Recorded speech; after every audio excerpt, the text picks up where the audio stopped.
The janitor was quiet, until the director dared him to translate and regretted it instantly.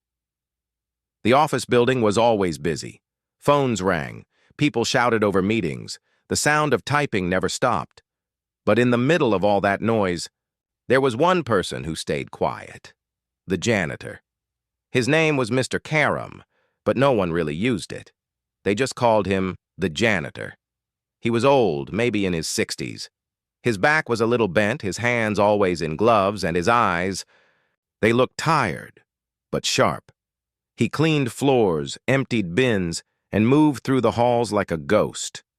People whispered about him. He never talks. Does he even understand English? Maybe he's just weird. No one knew where he came from. No one asked. And he never spoke.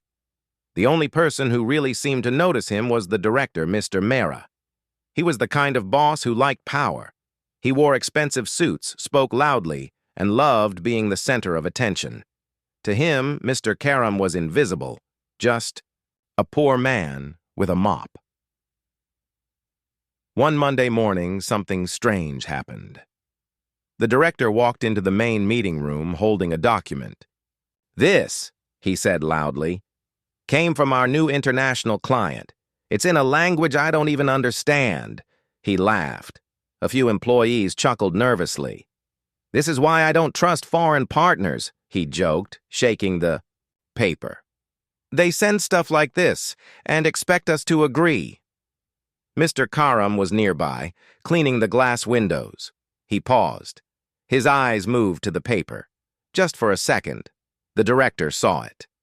"Oh, look," Mr. Mehra said with a grin.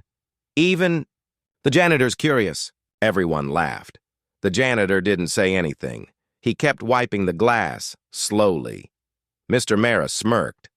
"Hey, want to take a shot at reading this? Maybe you'll do better than our legal team." Again, laughter. Mr. Karam stopped cleaning.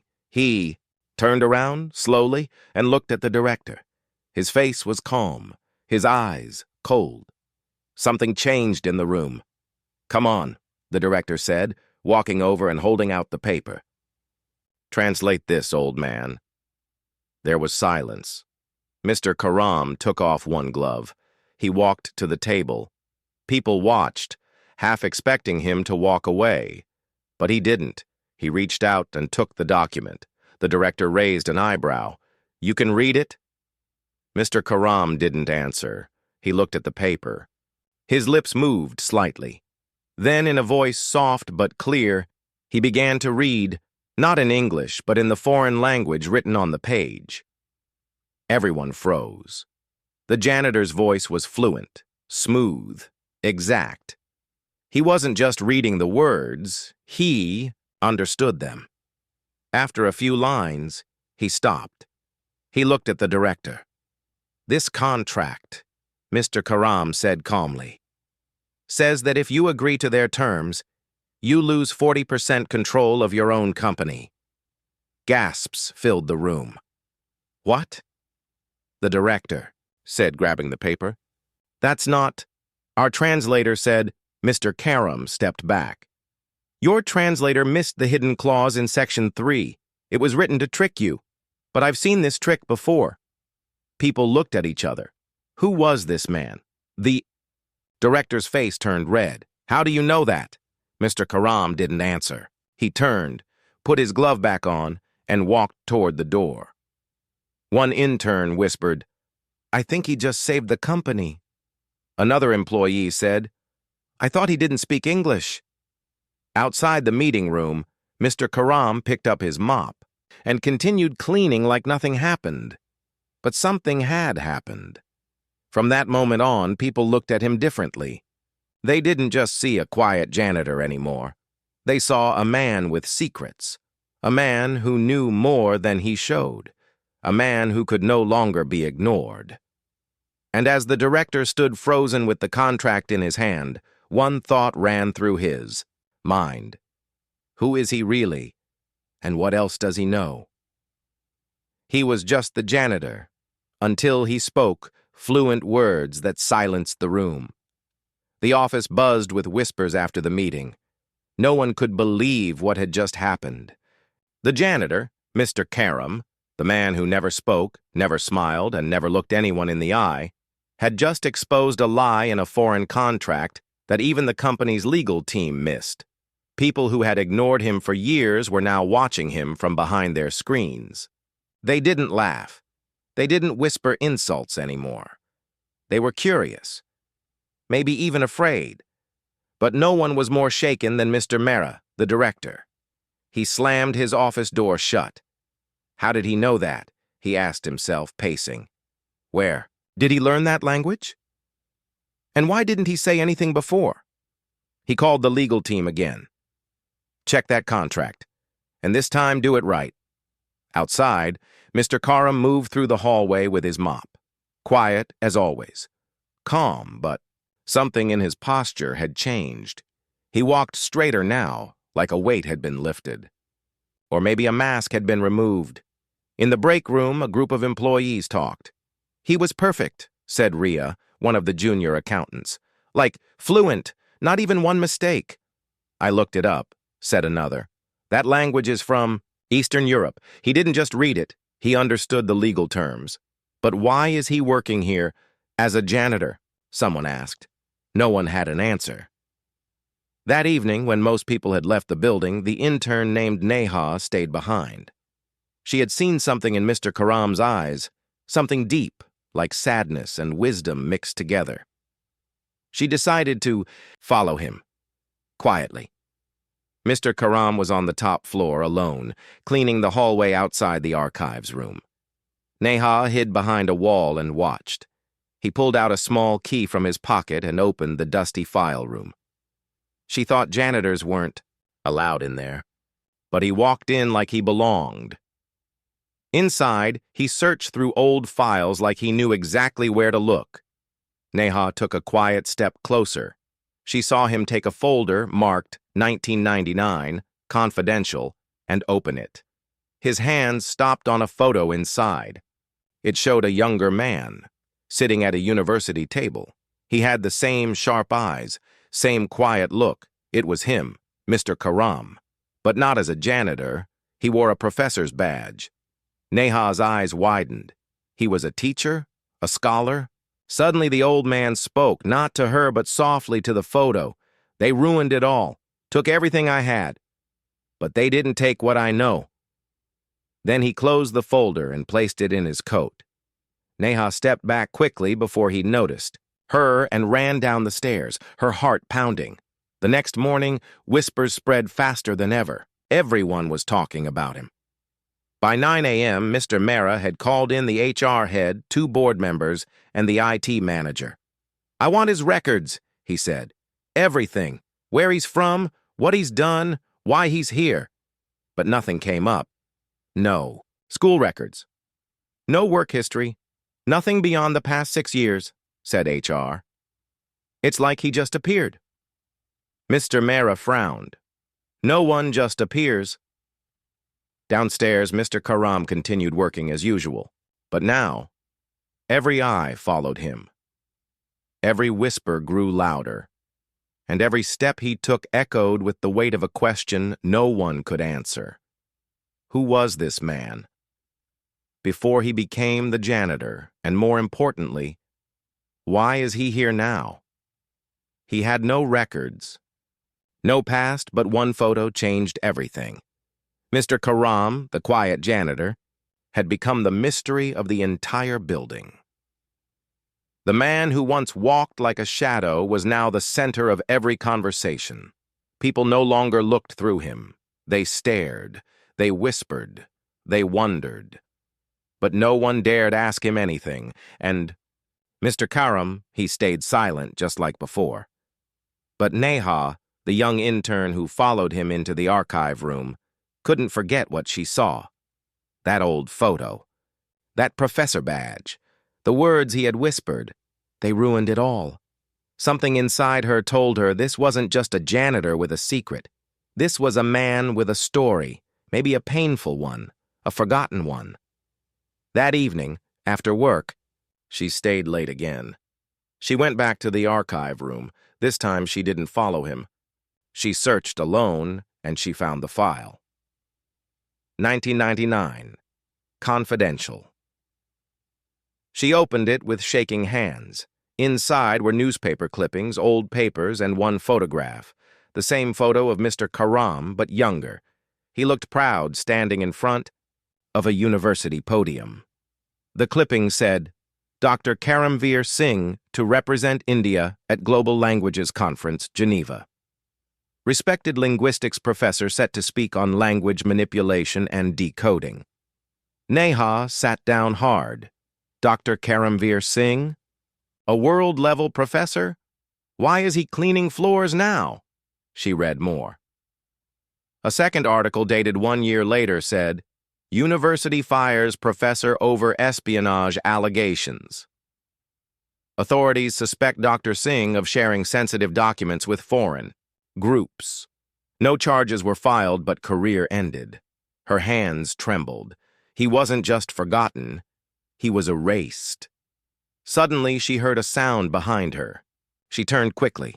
It was him, Mr. Karam. He stood at the door, calm, quiet, but not surprised. You shouldn't be here, he said softly.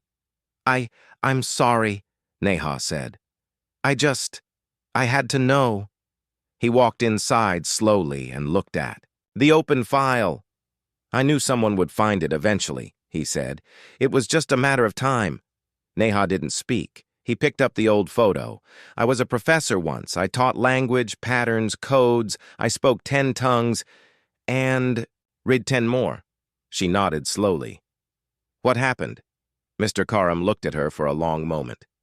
Then, with a tired voice, he said, They used me.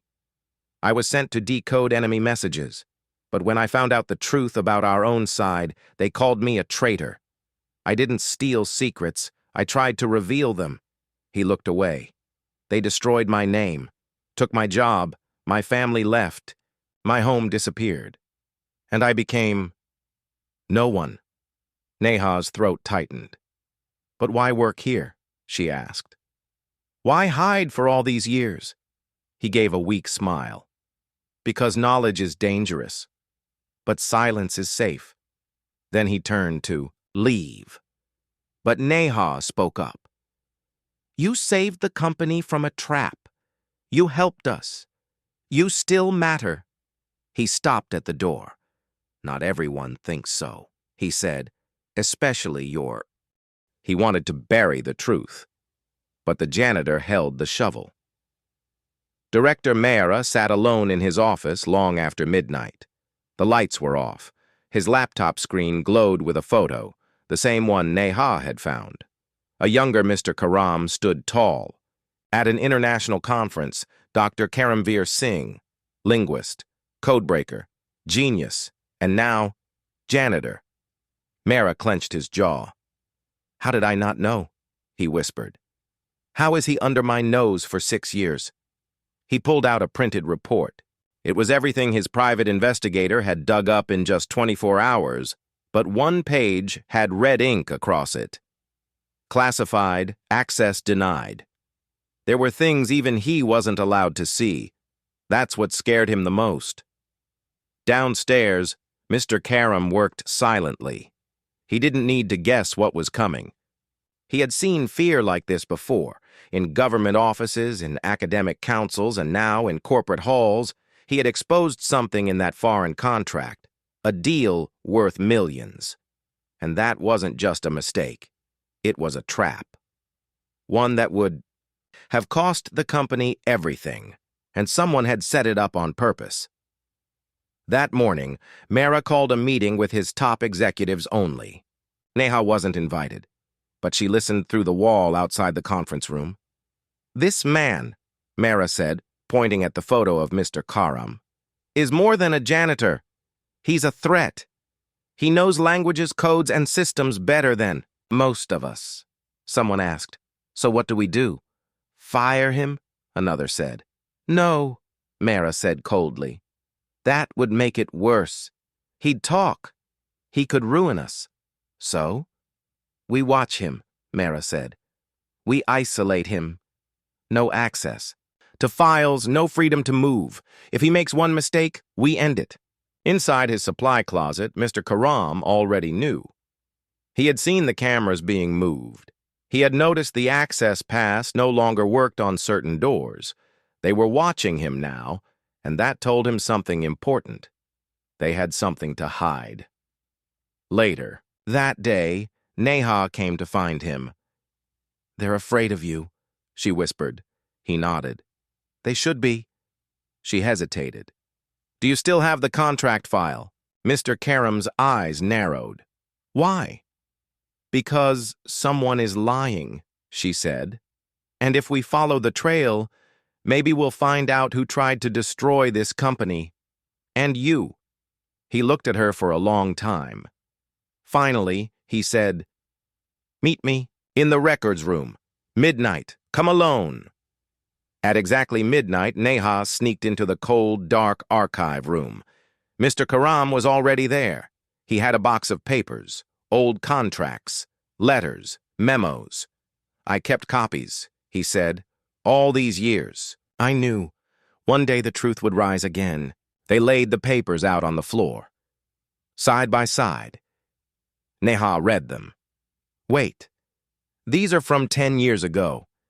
This company had dealings with the same foreign agency." She looked up. "This wasn't just one bad deal. It's been happening for years." Mr. Karam nodded. "They blamed me for telling the truth back then," he said softly. "But now, I'm going to make them listen." But neither of them saw the tiny red light blinking in the corner. A camera. Someone was watching, and soon Mr. Mehra would know that the janitor wasn't just searching for the truth. He was about to uncover everything. They couldn't fire him. So they planned something worse. The next morning, the office felt different, colder, tighter. Everyone smiled too much. No one made eye contact with the janitor anymore. It was like a warning had been sent around. "Stay away from Mr. Karam." But he noticed everything. Neha walked past him quickly and whispered, "They know we met." Mr. Karam only gave a small nod. Then it begins. Director Mehra sat in his office, smiling calmly to his team. But inside, he was boiling with fear. He had seen the midnight camera footage. The janitor had evidence, real, dangerous evidence. "Send in the IT team," Mehra said. "Let's start wiping everything connected to him. I want his ID logs deleted, his emails, his entry history. Erase it all." "But sir," someone asked, "what about him?" Mehra smirked. "We won't fire him. No, that would be too clean. We'll let him hang himself." And that's when the trap began. At 3 p.m., a call rang through the office. "Emergency in the finance server room. Data breach." Security guards came running. Technicians panicked. The room was locked, but somehow Mr. Karam's ID card had been logged inside just minutes earlier. He wasn't even near it, but no one cared. Alarms rang. People shouted. Mr. Mehra arrived with security. They pulled Mr. Karam aside. "We have questions," the guard said. "Come with us." He didn't argue. He just looked at Mehra, and Mehra smiled. In the small security office, they questioned him. "Why were you in the server room?" "I wasn't," Mr. Karam said. "Then how did your card show up?" "I don't know. Maybe someone used it." "Why would someone use a janitor's card?" He didn't answer, and that's what they wanted. Neha rushed to the security room, but the guards blocked her. "You can't go in." She turned to find help, but everyone had turned their backs. No one wanted to be seen helping the janitor. But Neha was different. She ran to the archives. She still had a USB copy of the contracts, the ones Mr. Karam had shown her. "If they won't listen," she whispered, "then I'll make them." Inside the security room, Mehra leaned over the table. "You've caused enough trouble. I should have gotten rid of you years ago." Mr. Karam looked up. "You tried, but the truth doesn't die just because you ignore it." Mehra's face turned red. "You think anyone will believe you? You're just a janitor now." Mr. Karam leaned forward slowly. Then why are you so afraid of me? There was silence, and then a knock. The door opened, and the head of the board walked in, holding a tablet. Behind him was Neha. The board member looked angry. He spoke sharply. I just received a very interesting email with copies of contracts and a list of names. Mara's face went pale. Where did this come from? The board member asked. Neha answered. From the janitor you tried to bury. The board member looked at Mr. Karam. Is it true? Were these deals real? Mr. Karam nodded. They were, and they still are, hidden in plain sight. The room fell silent. Mara tried to speak, but the board member raised a hand. We'll discuss this, all of it, internally. He looked at the guards. Let Mr. Karam go. They stepped back. Mr. Karam stood slowly, calm, silent. But inside, he knew this wasn't over, because powerful people never fall without a fight. And the truth was still only half revealed. They thought it was just a contract, but it was a warning. After the security room incident, Mr. Karam returned to his usual duties. He picked up the broom again, wiped the same floors. But his mind was working faster than ever. The files Neha had shared with the board were only the surface. Mr. Karam knew there was more, something deeper, something coded, something even the board hadn't understood yet. That night, he sat alone in the storage room. Old files lay open in front of him, printed contracts, foreign emails, company letters. And one line kept repeating in every document, always at the bottom in a strange pattern. Neha entered quietly, holding tea. You haven't slept? He shook his head. They used a cipher. She looked confused. A what? A hidden code, he said softly. It's buried inside these papers.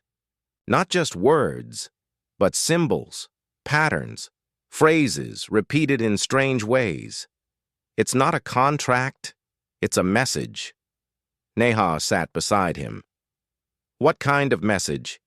He didn't answer right away. Instead, he pulled out an old notebook. It was from a time long before he became a janitor, a time when he worked on secret government projects, where one wrong word could start a war. He began writing, translating the repeating phrases. After a long silence, he looked up. It's not about money, he said quietly. It's a cover-up. These deals weren't just illegal. They were hiding something bigger. Neha leaned closer. Like what? Mr. Karam's voice dropped to a whisper. Data smuggling. Across borders. Hidden inside legal documents. She blinked. Like spying? He nodded. Information was moved from one country to another. Inside harmless-looking contracts. Company names. Employee lists. Even cleaning schedules were fake. They were used to pass secret intelligence. Neha stared at the pages in shock. And our company is involved? Mr. Karam's face turned dark. Yes. And someone high up knew about it. Maybe even more than Mara. The next day, the board called Mara for questioning.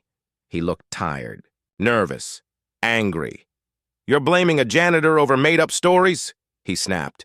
But the board member placed a paper on the table. The same coded document Mr. Karam had translated. We had this checked by a former intelligence officer, he confirmed. It's real. Mehra went silent. Then he stood slowly and walked to the window. I didn't create this, he said. I was told to keep it going. By someone above me. Who? The board asked. But Mehra only smiled bitterly. You wouldn't believe me. Back in the archive room, Mr. Karam found something even worse. An old contract, dated 7 years ago, with his own name on it. Not as a janitor, but as a witness, a signature he didn't remember writing. They used my name, he whispered. They forged it. Suddenly he understood. They had destroyed his career, erased his name from the academic world, not because he made a mistake, but because he knew too much, and now they had tied him to the scheme, just in case they needed a scapegoat. Neha looked at him. "What will you do?" Mr. Karam closed the file and stood up. "I'm done hiding," he looked her in the eyes. "It's time they remembered who I really am." But outside, in the dark corners of the parking lot, a man in a black coat made a call. "He's getting too close," he said. A voice on the other end replied coldly, "Then handle it, before he speaks again." They called him just a janitor, until the truth finally came out. Mr. Karam walked into the building like he did every day, same uniform, same mop in hand, but something had changed. This time, he wasn't afraid. He had spent the night preparing everything. The files, the hidden codes, the real evidence. Now it was time to show the world who he truly was. Upstairs, the board gathered for an emergency meeting. Mehra had vanished. His office was empty, his phone was off, and his computer had been wiped. "They're covering their tracks," Neha said. "He's not the only one. Others are involved." The chairman looked at her with tired eyes. "Then we need help, real help." That's when the door opened, and Mr. Karam stepped in, not with cleaning tools, but with a briefcase. He placed it on the table, unlocked it, and pulled out a document, a single page. It held his old ID, Dr. Arav Karam, former intelligence decoder, linguist, and cyber operations expert. Everyone stared in silence. "You were a doctor?" the chairman asked. "I was part of the government," Karam said quietly. "But they erased my record, framed me, made me disappear." He took out more documents, contracts, emails, flight records, and digital maps, all decoded, all linked. "This company is being used," he said, "to send secret data through fake business deals. I found the whole network, and I found who started it." He pointed to the screen behind him. A face appeared. Not Mehra, but the chairman himself. The room froze. The chairman's face twitched, but he smiled. "You've got some nerve."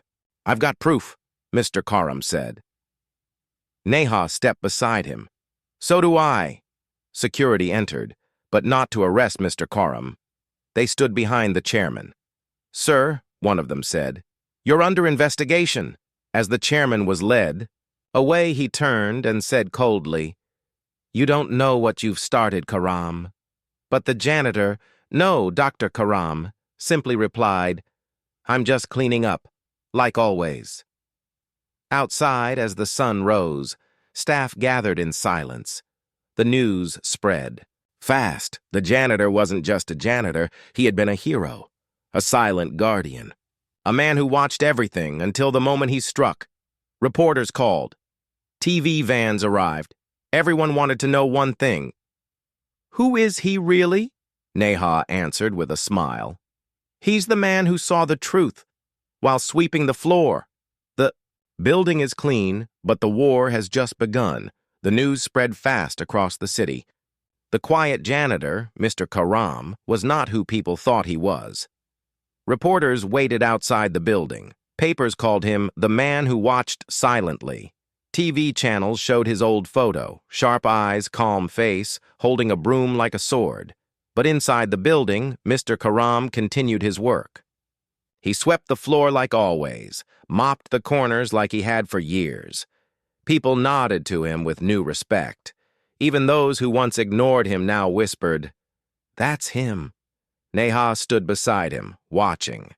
"You could have left," she said softly. "You could have gone anywhere." Mr. Karam smiled. "Not yet. One last shift." But that shift was not normal. An email arrived in Neha's inbox. "He's not finished. They're still watching." And now, they're angry. Attached was a list of names, important people in the city, CEOs, government officers, all connected to the secret data network Mr. Karam had uncovered. Neha rushed to the storage room. "Karam, we're not safe. They want to silence you again." Mr. Karam calmly folded his cleaning cloth. I expected this. But you just got your name back, she said. You're finally free. He looked at her. I don't want my name back, he said. I want justice. That night, cameras caught him walking through the basement one last time. He wasn't cleaning. He was placing flash drives, each one connected to a hidden server. At midnight, a signal was sent out.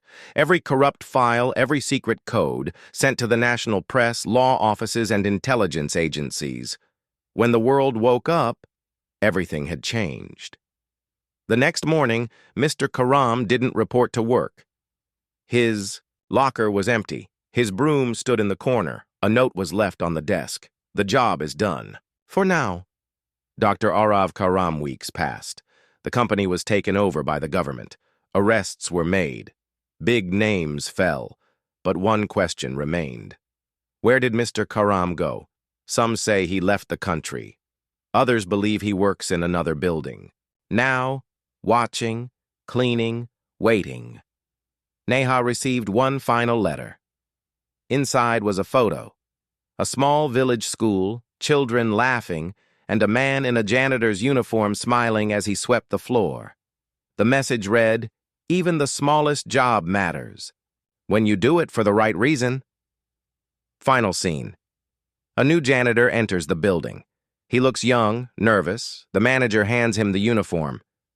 "You have big shoes to fill," she says. The young man asks, "What happened to the last janitor?" She smiles. "Oh, him. He saved us all.